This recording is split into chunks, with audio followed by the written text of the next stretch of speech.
Hello all.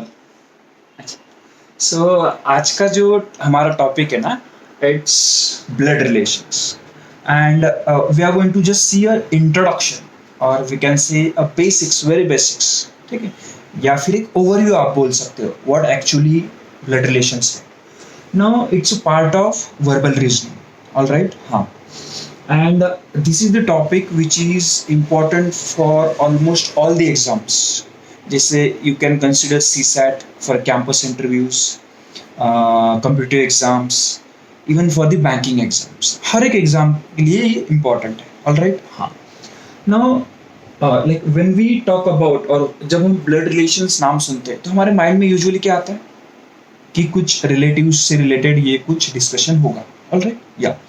तो rather than saying that, I would say it is not only about blood relatives, but it is about the relatives which we get by law, ठीक है।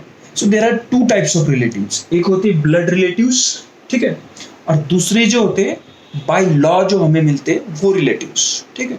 So we can say it's a relation or it's a discussion between, it's a discussion of all the relations कि जो हमें by birth मिलते हैं या फिर we get the relatives after your marriage. जैसे I will give an example, जैसे for example आप बैचलर्स हो फॉर एग्जांपल, ठीक है, आप कॉलेज में जा रहे हो, आपकी लाइफ में एक बहुत सारी ऐसी ब्यूटीफुल सारी ऐसी एक लड़की आती है, ऑलराइट। तो इन शॉर्ट आपकी लाइफ में ग्रीनरी आती है, greenery, alright. So your life is become so beautiful. उसके बाद एक अच्छा रिलेशन होने के बाद यू गेट मैरिड। तो आफ्टर योर मैरिज जो भी रिलेशंस आपको मिलते हैं, मतलब वो लड़की के मॉम डैड हो, ठीक है, so those are the relations which you get by law, ठीक है। सो उनको हम क्या बोलते हैं, in laws, relations you got by laws, ठीक है। या फिर ब्लड रिलेशंस को जो हमको क्या बोलते हैं, the relations which you got by birth, ठीक है, उनको हम ब्लड रिलेशंस। ऑलराइट, तो इसमें होता क्या है ना, व्हाट इज इम्पोर्टेंट, इसमें हम initially we will see the basics, apart from this we will see the symbols, family trees क्या होती है, इसके नोटेशंस क्या होते हैं, what are the different symbols used, generations क्या होता है, जनरेशन गैप्स क्या होता है। These are some of the concepts which are included in this blood relation topic, all right। even there is equation model होता है, ऑल राइट। इसके अलावा यू कैन से कुछ टाइप्स के ऐसे क्वेश्चंस आपको मिलेंगे जैसे pointing to a person, pointing to a picture, ठीक है। इसके अलावा there are different types of questions जैसे कोडिंग फॉर्म हो, पजल फॉर्म हो, ऑल राइट, या फिर you can say indicating form. These are some of the types of questions which we will see in the upcoming videos, all right. हाँ, तो इसके अलावा what I would like to tell you कि कुछ हम notations या फिर symbols हम देखेंगे, या फिर हम देखेंगे कि जनरेशन क्या होते हैं, ऑलराइट। हाँ, तो जैसे मेल पर्सन है तो मेल के लिए what is the symbol,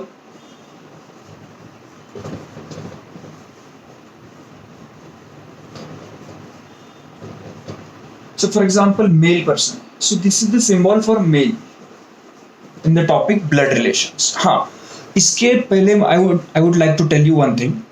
so whenever you are studying the topic blood relations, अगर मैंने any statement, कोई भी statement आपको मिलती है, they are talking about शीतल, ठीक है, for example, तो आपको ऐसे कंसिडर नहीं करना है कि Sheetal means female until and unless you get the clear idea in the question, ठीक है।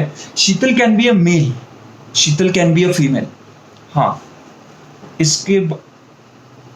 इसमें ट्रांसजेंडर के बारे में बिल्कुल बात नहीं करनी, ठीक है। हाँ, so will talk only about male female, alright. हाँ, सो मेक श्योर दैट आप until and unless you get the clear idea कि Sheetal is a female, Sheetal is a male, until and unless आपको क्लियर आइडिया नहीं मिलती तब तक आप उसको कंसिडर नहीं करेंगे कि वो मेल है या फीमेल है, ऑलराइट। हाँ, so first symbol is male, ठीक है।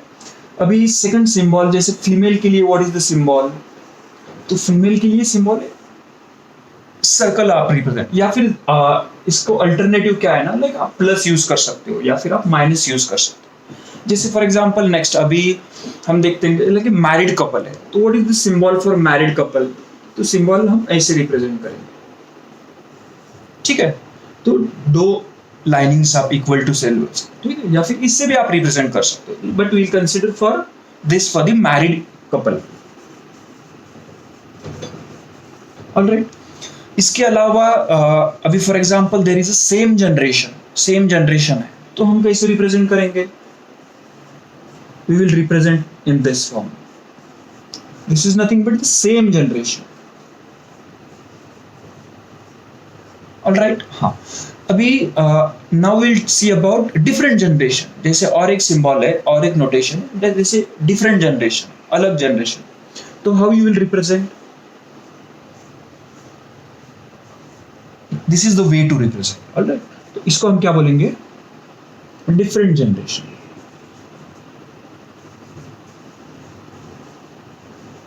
ऑलराइट, तो ये बेसिक स्टार्ट, ठीक है। Alright, now even there is zero generation होता है, डिफरेंट जनरेशन होता है, वन जनरेशन होता है। तो जीरो जनरेशन में कौन आएंगे? जीरो जनरेशन में usually husband and wife, brother and sister, these are from zero generation. इसके अलावा जैसे आपके अंकल हो गए, आपकी आंट हो गई, these are from one generation. Your son and daughter, one generation. Alright, इसके अलावा now if you talk about grandmother, grandfather, these are from second generation. Alright, so it was just a basic और एक overview या फिर एक introduction था blood relations के लिए। ऑलराइट, सो अब आगे हम देखेंगे कि like different different concepts we will cover from very basics to very high level, very basics to high level, not very high, but from very basics to high level we will try to cover. All right, thank you, thanks for your time. Jai Hind.